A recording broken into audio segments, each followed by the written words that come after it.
દેશભરમાં ચોમાસું અત્યાર સુધી ભયજનક સ્વરૂપ લઈ શક્યું છે અને આ પરિસ્થિતિમાં વચ્ચે હવામાન વિભાગમાં આઈએમડી દ્વારા વધુ એક ચેતવણી જાહેર કરવામાં આવી છે, જે લોકોને ચિંતાની વધારે છે કે હવામાન વિભાગે લેટેસ્ટ આગાહી મુજબ આવતીકાલે એટલે કે 21 જુલાઈ રોજ ગુજરાત, દિલ્હી, ઉત્તર પ્રદેશ અને બિહાર સહિત દેશના 16 રાજ્યોમાં મુશળધાર વરસાદની અને ભારે વાવાઝોડાની આગાહી કરવામાં આવી છે. આ દરમિયાન 80 કિલોમીટર પ્રતિ કલાકની પ્રચંડ ઝડપે પવન ફૂંકાશે અને જે પહાડી વિસ્તારોમાં લઈને પૂર્વીય રાજ્યોમાં પણ લોકોને ભારે હાલાકીનો સામનો કરવો પડી શકે છે. જોરદાર વાવાઝોડાના કારણે વૃક્ષો ધરાશાયી થવાની અને કેટલાક રાજ્યોમાં મોટા કરા પડવાની પણ ચેતવણી અપાઈ છે. જો કે ક્યાંક બહાર જવાનો અને કે મુસાફરોને પ્લાન કરી રહ્યો છે તો ઘરની બહાર નીકળ્યા પહેલા જ હવામાન વિભાગને અપડેટ કરવાનું જરૂર વાંચી લેજો. આગામી 5 દિવસમાં સુધી ઉત્તર પ્રદેશમાં અને પૂર્વોત્તર ભારતમાં ચોમાસું અત્યંત સક્રિય રહે છે. હાલમાં દક્ષિણમાં અને ઉત્તરાખંડ, બિહારમાં cyclonic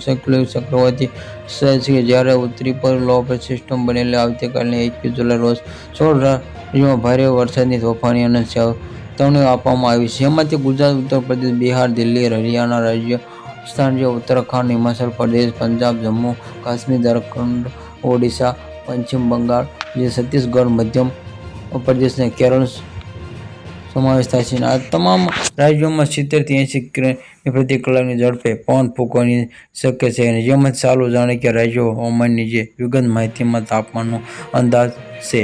subscribe my channel, like and share.